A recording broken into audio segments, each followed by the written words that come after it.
5 de junho de 1967. Diante da ameaça de aniquilação por parte dos seus vizinhos árabes, Israel lança um ataque maciço de surpresa. De um só golpe, o poder aéreo árabe é destruído. Mais de 450 aviões são destruídos em terra ou durante os combates aéreos. Essa famosa vitória, conseguida em apenas 6 dias, deixou um aviso claro. A Força Aérea Israelense domina os céus do Oriente Médio.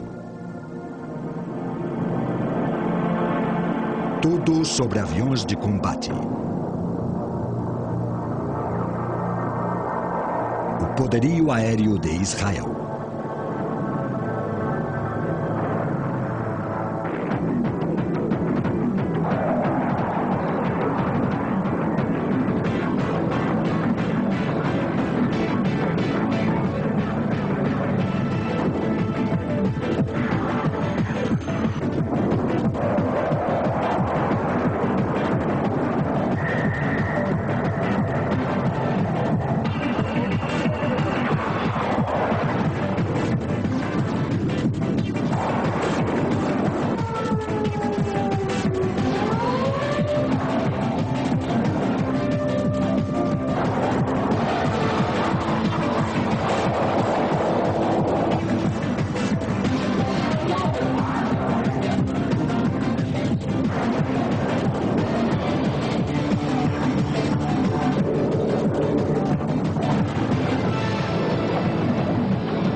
Israel, uma terra antiga e santa, sagrada para as 3 grandes religiões do mundo, é uma terra disputada há 2 milênios.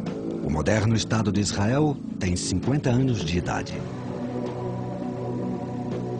Durante esse breve período, os seus vizinhos árabes têm lutado para destruir o Estado judeu e o seu povo.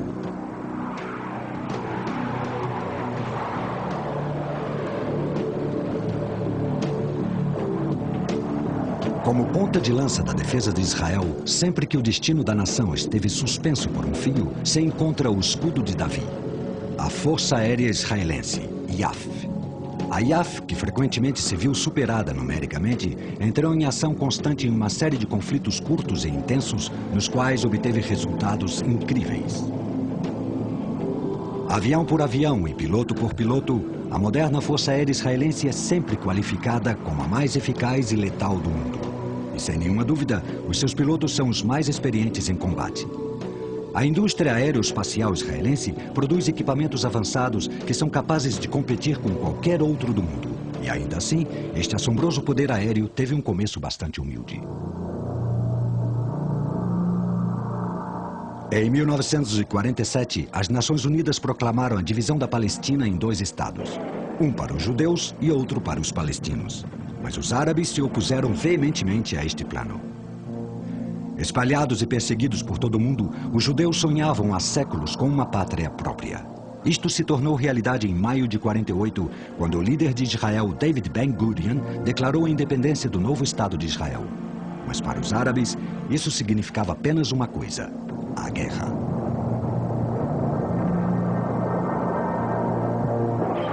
No princípio, o poderio aéreo israelense era inexistente, mas clandestinamente foram rapidamente obtidos aviões de combate para a nova força aérea que se formou em 31 de maio de 48.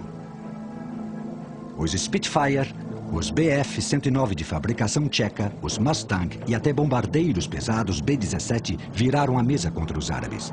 A segurança de Israel estava garantida, ainda que temporariamente. Os anos 50 foram uma época de reequipamento da IAF com a substituição dos aviões de motor a pistão da Segunda Guerra Mundial por modernos aviões a jato de combate. Quando explodiu a crise de Suez, em finais de 56, a IAF já era uma força aérea de primeira categoria. Uma das suas primeiras ações foi um arriscado salto a partir de aviões Dakota para garantir um cruzamento de estradas vital no Passo de Mitla. Os caças Uragon e Mystère, de fabricação francesa, estiveram à frente da missão junto aos Mustang e Mosquito de motor a pistão. A operação anglo-francesa para recuperar o canal de Suez durou apenas 9 dias. O desgaste gradual da aviação egípcia permitiu que as limitadas forças armadas israelenses conquistassem a península do Sinai. Um ultimato das superpotências obrigou a França e a Grã-Bretanha a retirarem as suas tropas. Sob a vigilância das forças da ONU, Israel se retirou do Sinai e de Suez. Durante os anos seguintes à crise de Suez, as tensões ressurgiram no Oriente Médio. Os países árabes declararam a Guerra Santa para expulsar os judeus até o mar. Os árabes também tinham se rearmado em grande escala, recebendo da União Soviética os últimos caças MiG, aviões de ataque à superfície Sukhoi e bombardeiros Badger armados com mísseis.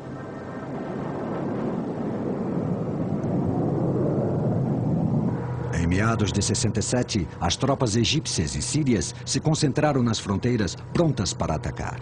Depois de mobilizar os seus reservistas, o governo israelense percebeu que as possibilidades de sobreviver a um ataque coordenado por parte de um inimigo mais poderoso eram praticamente nulas, e decidiu que era necessário um ataque preventivo.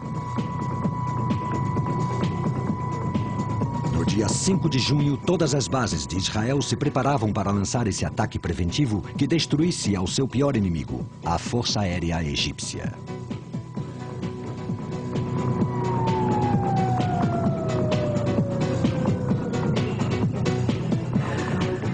Como os seus vizinhos, Israel também havia reequipado a sua força aérea. Para combater os MiG-21 árabes, os israelenses tinham o Dassault Mirage 3CJ, um interceptador com asas em delta e velocidade Mach 2.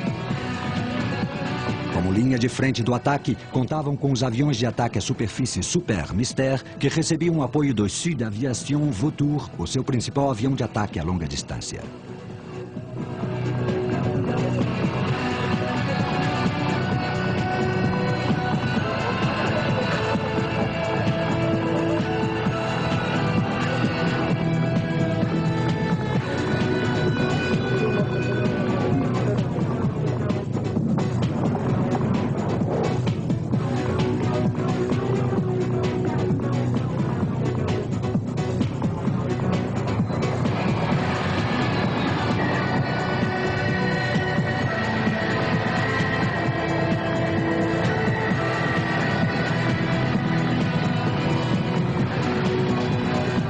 Às 7h45 da manhã, os jatos totalmente armados já se preparavam para decolar. Entre os pilotos que participaram estava Yalo Shavit, agora general. O primeiro dia da Guerra de 67 foi o mais duro da vida de todos os pilotos, porque voar... O primeiro dia da Guerra de 67 foi o mais duro da vida de todos os pilotos, porque voávamos rumo ao desconhecido, sem nenhuma experiência em missões desse tipo. Era a primeira vez que a Força Aérea Israelense realizava ataques ar-superfície sobre campos de aviação. Antes, os franceses o haviam feito contra os campos de aviação egípcios em 56. E em 48 não tivemos esse tipo de experiência. Era a primeira vez que a Força Aérea Israelense atacava bases aéreas. O mais difícil era decolar da base, sobrevoar o território inimigo e fazer o trabalho. Foi uma missão muito dura.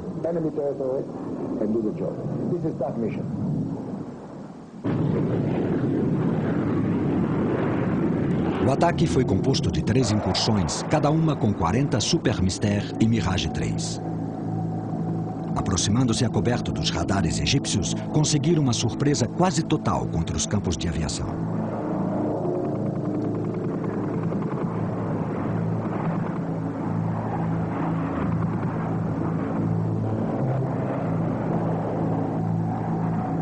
A operação foi um sucesso absoluto.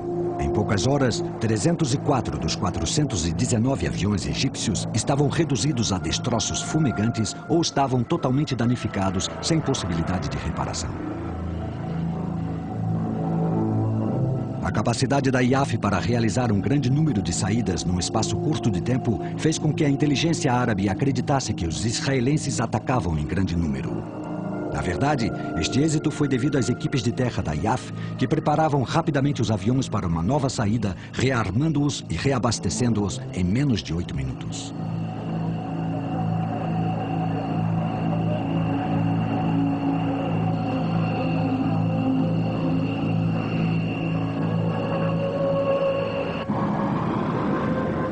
Um depois de outro, os campos de aviação árabes foram destruídos. Jordânia, Síria e Iraque não se salvaram. –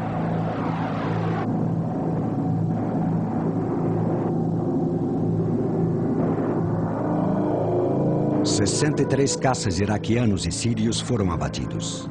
A Força Aérea Jordaniana foi totalmente varrida do céu. O resultado final fala por si mesmo. 79 aviões árabes abatidos em combate aéreo contra apenas 3 de Israel. Foi uma vitória esmagadora. Agora, a IAF já dominava os ares.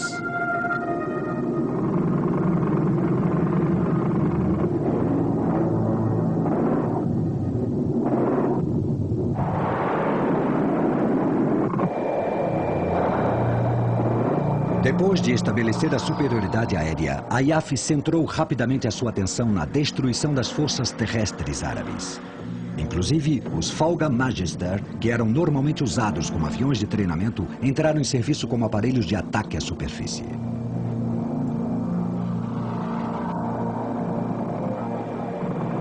Escoltados pelos Oregon, os Magister atacaram os comboios militares egípcios no passo de Mitla. Centenas de caminhões e veículos blindados foram destruídos por este ataque implacável.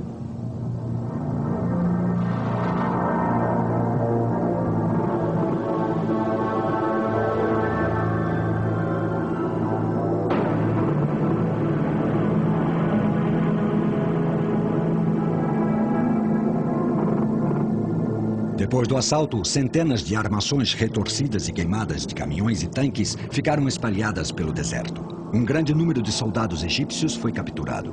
Os sobreviventes voltaram para casa a pé. Muitos não conseguiram, morrendo de sede no cruel deserto do Sinai. Nas portas de Jerusalém, acontecia um prolongado combate contra as tropas jordanianas. O apoio aéreo dos Mister ajudou os comandos israelenses a conseguirem o controle da capital.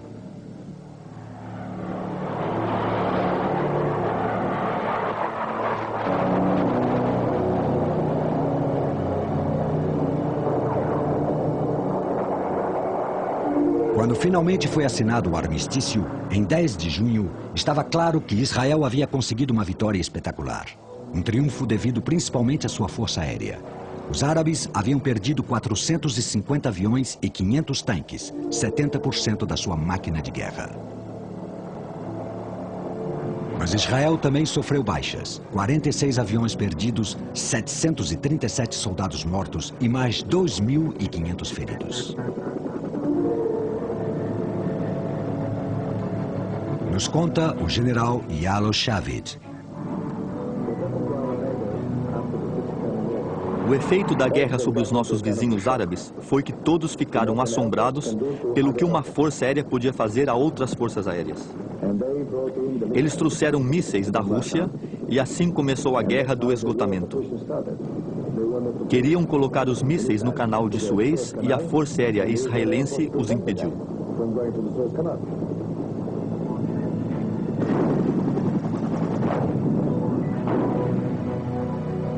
Os combates entre Israel e os seus vizinhos não terminaram com o cessar-fogo da Guerra de 67. Nos 3 anos que se seguiram até 1970, Egito e, em menor escala, a Síria enfrentaram Israel em uma série de choques esporádicos conhecidos como a Guerra do Esgotamento. Durante este período, as forças israelenses estiveram em constante alerta.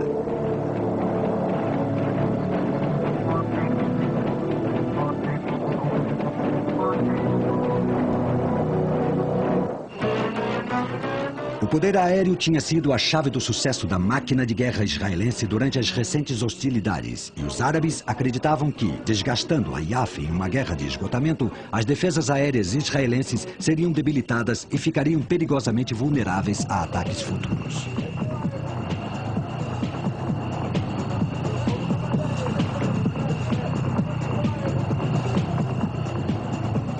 Ambas as partes esperavam se recuperar das fortes perdas da Guerra de 67. Israel, tradicionalmente, se abastecia de aviões de guerra franceses e havia comprado de Dassault 50 Mirage 5 de ataque à superfície. Entretanto, o presidente francês Charles de Gaulle decretou o embargo à venda de armamentos a Israel, que teve que pedir aviões aos Estados Unidos. Em 1968, os primeiros aviões de guerra americanos chegaram. Eram 75 A4 Skyhawk de ataque à superfície. E ainda mais importante, foram também encomendados 50 caças F-4 Phantom que chegariam no ano seguinte.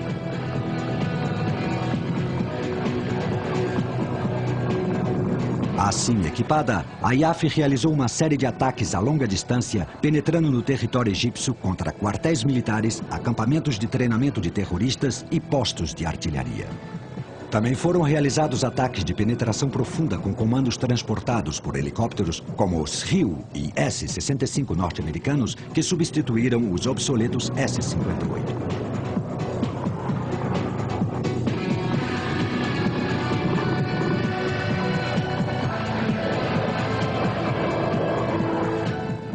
Com o Skyhawk como avião de ataque e o Mirage no papel de interceptador, o Biplace Phantom tornou-se então o avião de combate mais importante de Israel. Os primeiros F-4 chegaram em setembro de 69 e a IAF anunciou a chegada do seu novo avião de guerra em setembro de 69 e a IAF anunciou a chegada do seu novo avião de guerra e a sua absoluta superioridade aérea sobre o Egito com um voo supersônico sobre o Cairo.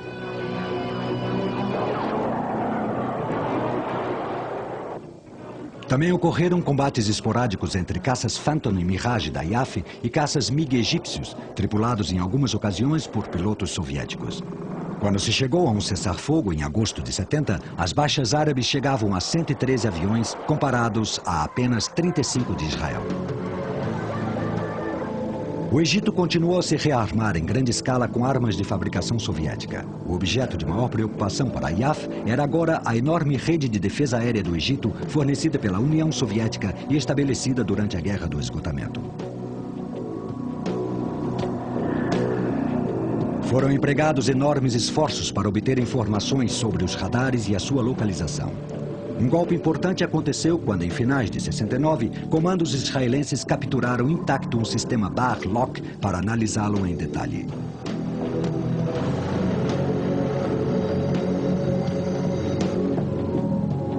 O Egito havia recebido os últimos mísseis superficiar soviéticos, os SA-3, além dos mais antigos SA-2 e a artilharia antiaérea autopropulsada ZSU-23. Durante a Guerra do Esgotamento, eles atingiram alguns aviões da IAF, mas muitos mais seriam perdidos no conflito seguinte.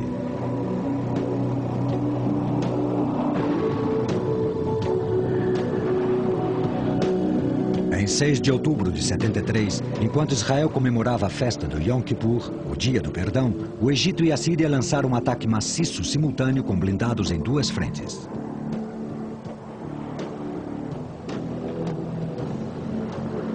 Decididos a vingar a derrota de 1967 e a recuperar os territórios perdidos durante aquele conflito, os árabes chegaram a um acordo para destruir o Estado de Israel de uma vez por todas. Israel estava totalmente desprevenido e se apressou para mobilizar as suas forças. As posições israelenses foram esmagadas pelo ataque árabe, bem coordenado e executado sob a proteção das suas respectivas coberturas de defesa aérea. A primeira-ministra israelense Golda Meir jurou que a sua nação não se renderia nunca. Sabemos que a rendição significa morte.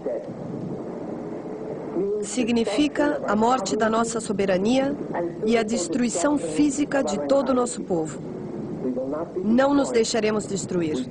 Não nos destruirão, porque o espírito dos nossos homens na frente, o espírito do nosso povo nas suas casas, em todas as cidades, em todas as aldeias, é o espírito de um povo que odeia a guerra, mas sabe que para viver, deve ganhar esta guerra que nos foi imposta.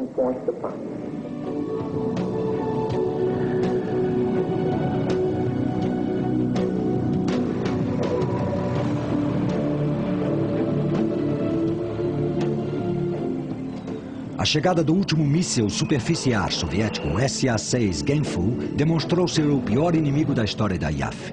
Fazendo avançar os seus sistemas de defesa aérea à medida que avançavam, os árabes derrubaram aproximadamente 100 aviões da IAF, principalmente caças Skyhawk e Phantom, durante os 3 primeiros dias de combate. Mas gradativamente os israelenses passaram a ofensiva, concentrando inicialmente os seus esforços na destruição das posições sírias no Golan. No dia 9, chegaram reforços maciços das superpotências que apoiavam cada lado para substituir as baixas sofridas. Em alguns casos, os aviões de guerra eram desviados diretamente das unidades da USAF ou do Pacto de Varsóvia na Europa. A IAF utilizou equipamentos de contramedidas eletrônicas e táticas norte-americanas para derrubar aos mísseis superfície-ar. Os blindados israelenses cruzaram o canal de Suez e penetraram em território egípcio e, pelo nordeste, invadiram a Síria. Houve mais combates ferozes até que as posições foram consolidadas e foi assinado um cessar-fogo no dia 24. Israel esteve muito perto da derrota, mas novamente chegou a sua força aérea para o seu resgate. Ganhou um tempo valioso, apesar de a um alto preço, para que as suas forças pudessem se reagrupar e contra-atacar. Aprenderam uma dolorosa lição. Nunca mais estariam tão pouco preparados. A imposição do embargo de armas francês levou a Israel a desenvolver os seus próprios aviões de guerra. Uma cópia sem licença do Mirage 5 e o Nesra foi produzida a tempo de participar na guerra do Yom Kippur. Logo foi melhorada com o nome de Kfir, ou filhote de leão. Uma nova aviônica de navegação e de ataque aletas Canar e um turbo-reator norte-americano J-79 converteram ao simples Mirage em um avião de guerra multifuncional de grande capacidade. Os árabes recuperaram seu orgulho depois da guerra do Yom Kippur e em 1978 se assinou um tratado de paz entre Egito e Israel. Ainda que continuava totalmente preparada para defender a segurança de Israel, apesar da menor ameaça, a Força Aérea se concentrava agora em se reequipar com aviões de guerra mais modernos. Duas façanhas espetaculares a grande distância demonstraram que a sua capacidade não havia diminuído. Em julho de 76, comandos israelenses voaram com um Hércules de Israel até Uganda para resgatar os reféns em poder dos terroristas a bordo de um avião de passageiros sequestrado no aeroporto de Entebbe.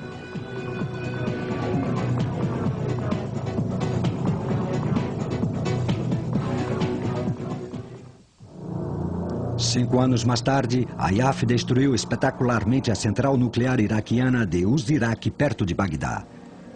Construída com uma grande ajuda francesa, Uzirak tinha finalidades aparentemente civis. No entanto, assim que começou a funcionar, surgiu a suspeita de que a central também poderia produzir plutônio para armas nucleares. Israel passou a considerá-la uma grande ameaça estratégica.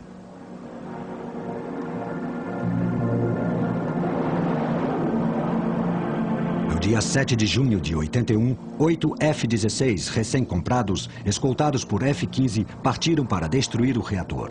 Os aviões cruzaram 3 países hostis, Jordânia, Arábia Saudita e Iraque, sobrevoando os 970 quilômetros de rota totalmente a baixa altitude.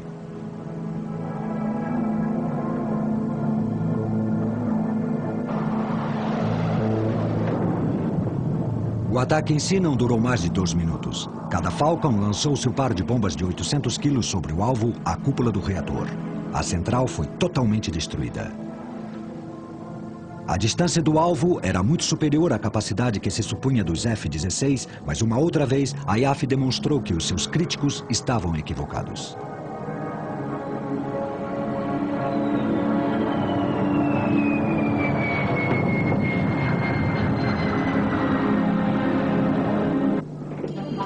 Em 1982, forças palestinas no Líbano intensificaram seus ataques com foguetes Katyusha sobre vilas do norte de Israel, obrigando Israel a lançar a Operação Paz para Galileia em junho desse ano.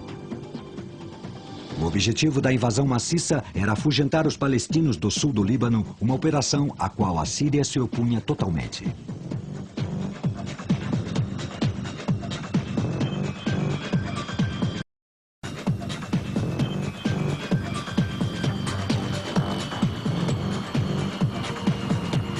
A Força Aérea recebeu a missão de dar apoio com helicópteros armados antitanque e evitar qualquer oposição da Força Aérea Síria. A IAF havia sido o primeiro cliente externo do avião de combate norte-americano mais moderno e eficaz. Aos F-15 Eagle e F-16 Fighting Falcon se juntou o avião de alerta imediato E-2 Hawkeye.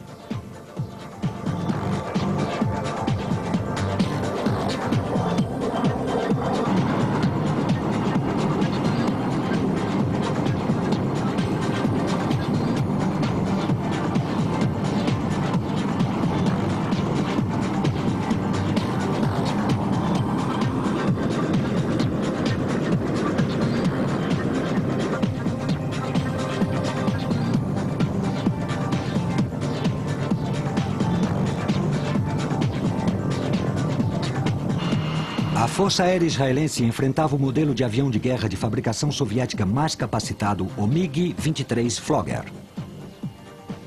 A Síria também contava com caças MiG-25 Foxbat e MiG-21 de terceira geração.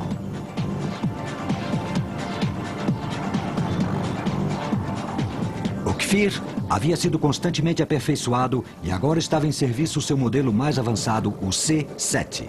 E levava uma nova arma, o míssil Ar Rafael Python, muito ágil e de fabricação própria. Os Skyhawk continuavam compondo o grosso das forças de ataque ao solo da IAF. As baixas durante a guerra do Yom Kippur foram graves e o A-4 sofreu uma modificação particular para reduzir a vulnerabilidade aos mísseis superfície-ar. Um tubo de escape estendido.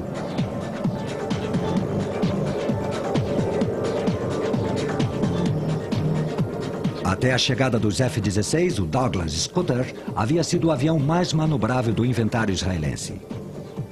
Este piloto mostra a sua agilidade em uma demonstração de giro constante no ar para evitar os mísseis superfície-ar.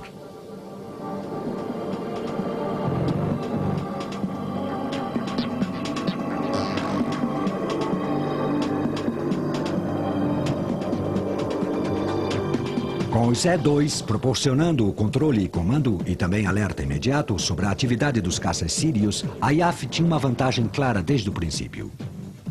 Houve ferozes batalhas aéreas sobre o vale de Bekaa, no sul do Líbano. Em apenas 2 dias, a Força Aérea Síria foi destruída.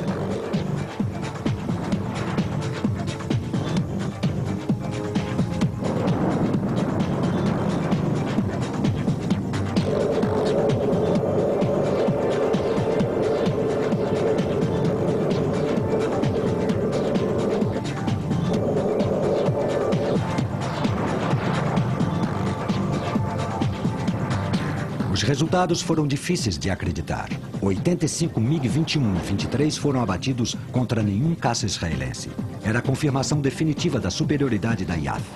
Os F-15 representam a metade do total de aviões abatidos.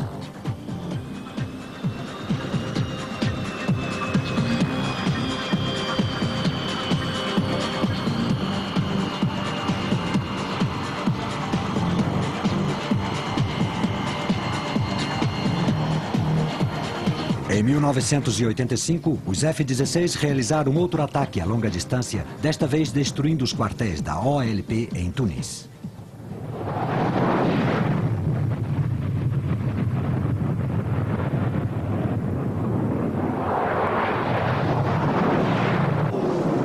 Durante os anos 80, o Phantom foi utilizado intensivamente para atacar possíveis posições terroristas no Líbano com ataques preventivos ou como instrumento de represália.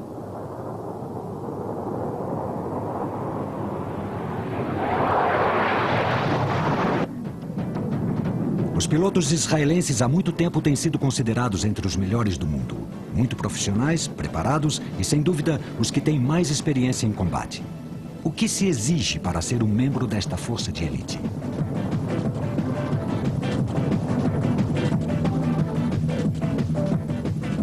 Após a seleção inicial, os estudantes realizam um primeiro treinamento em antigos Piper Cubs. Depois de mais aulas em terra e treinamento de oficiais, passam ao Tizul Kit, uma versão muito aperfeiçoada do avião de treinamento Fauga Magister.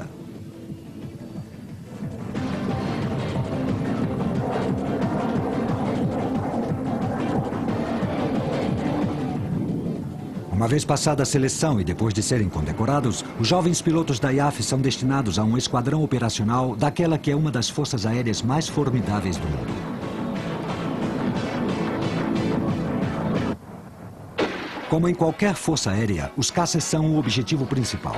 Os F-15 são os caças de superioridade aérea mais modernos da IAF, que atualmente conta com aproximadamente 60 deles, tanto na versão A como na versão C modernizada.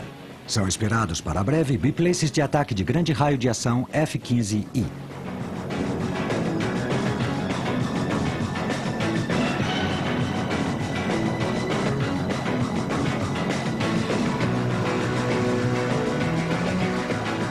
Por grande margem, o avião de combate mais numeroso da IAF é o F-16 Fighting Falcon.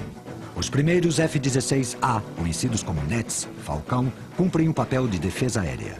Os F-16C, conhecidos como Barak, Relâmpago, têm a função de ataque à superfície. Identificável à primeira vista pela sua longa espinha dorsal, esta versão do F-16 é exclusiva de Israel, o modelo D especialmente modificado para 2 lugares conhecidos como brackets raio. O modelo D logo terá um radar completamente novo e uma aviônica especial de fabricação israelense para o papel de supressão de defesas.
Mais de 200 F-16 continuam em serviço e formam a coluna vertebral do poder aéreo israelense.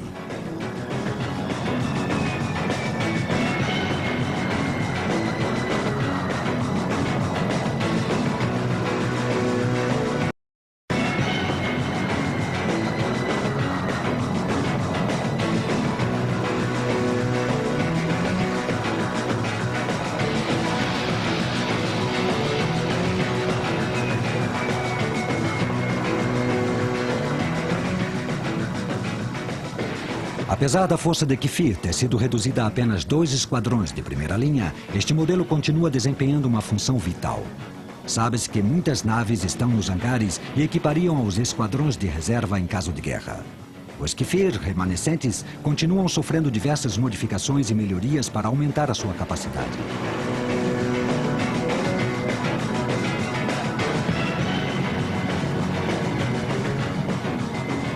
Como o Kfir, o Phantom continua sendo um componente fundamental da força de ataque da IAF. Desde 1969, foram recebidos mais de 200 e aproximadamente 100 dos antigos foram aperfeiçoados recentemente para se converterem no modelo Kurnas 2000. Esta modernização foi uma maneira bastante cara de prolongar a vida em serviço do avião de guerra que durante tanto tempo representou a essência do poder aéreo israelense.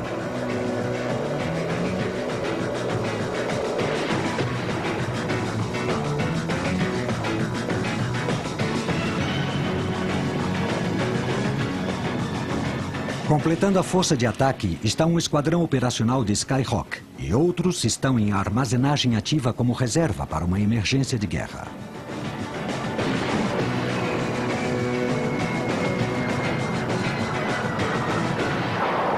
Os planos de Israel para desenvolver um novo avião de combate moderno durante os anos 80 teve como resultado o Lavi, ou Leãozinho. O alto custo do seu desenvolvimento implicou no cancelamento do programa em 1987. Atualmente, é utilizado com muito sucesso um protótipo de 2 assentos para testar as novas tecnologias aplicadas à melhoria dos caças israelenses.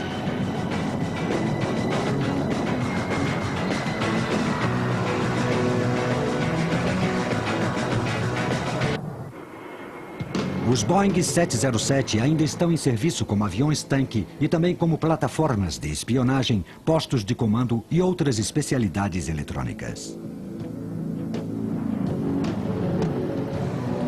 A guerra eletrônica também é levada a cabo pelo venerável Douglas C-47. Os C-47 da IAF estão equipados com uma infinidade de antenas.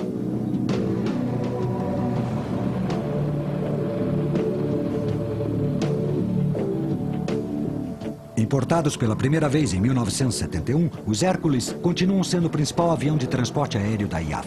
Aproximadamente 20 modelos E e H estão em serviço em 2 esquadrões, incluindo 2 aviões-tanque KC-130H.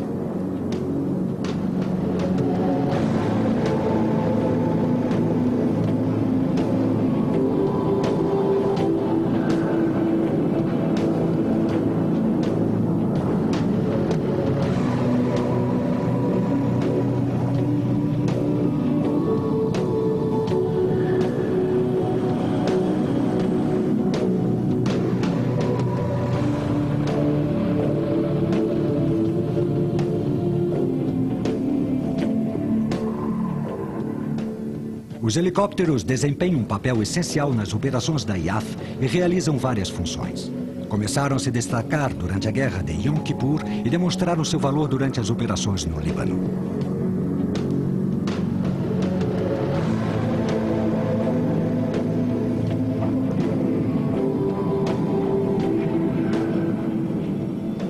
O Bell 212 é uma versão atualizada do transporte de assalto Rio e é o cavalo de tiro da frota de helicópteros da IAF. No Líbano, se demonstrou especialmente útil nas operações antiterroristas.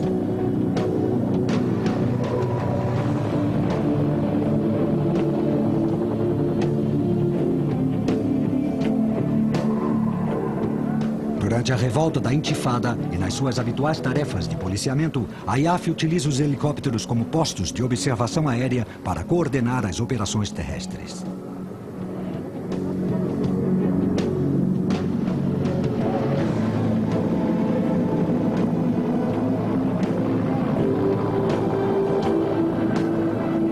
A capacidade para levar grandes cargas é proporcionada por uma versão melhorada do Sikorsky S-65, na qual é particularmente valorizada o seu excelente rendimento em climas quentes e a grandes altitudes.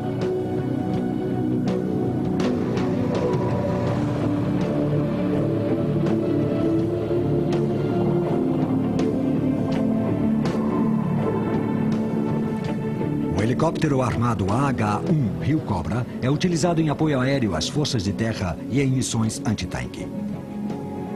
A maioria dos Cobra israelenses foram atualizados para se tornar o modelo AH-1S, equipado com sistemas de tiro e de visão noturna, uma cabine blindada e tubos de escape modificados de fabricação própria. Menor e mais leve que o Cobra, o Hughes Defender também é mais barato e mais silencioso. Este último aspecto demonstrou ter grande importância nas regiões montanhosas. Ambos foram utilizados intensamente no Líbano.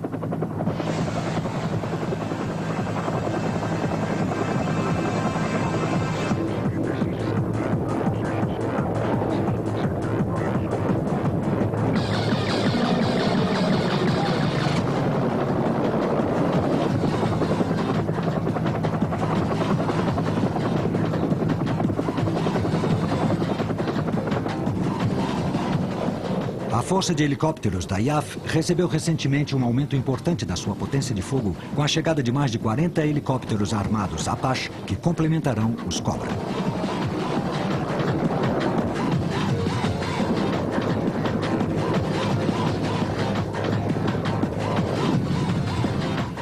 Israel foi o pioneiro no desenvolvimento e no uso de veículos aéreos sem pilotos. Os drones, zangões de reconhecimento, foram usados em operações de grande escala pela primeira vez em 1982, quando espionaram posições de mísseis superfície-ar sírias e forneceram informações sobre a posição de objetivos para os aviões de supressão de defesas da IAF.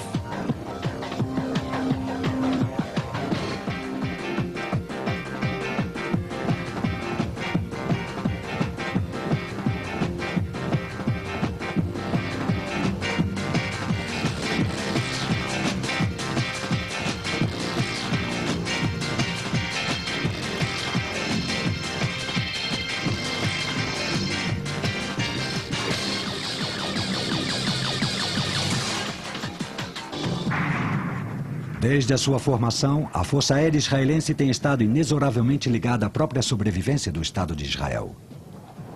Em vários conflitos curtos e sangrentos, tem sido tanto o escudo que protege a Israel dos seus vizinhos árabes hostis, como a ponta de lança com a qual lhes inflige o seu justo castigo.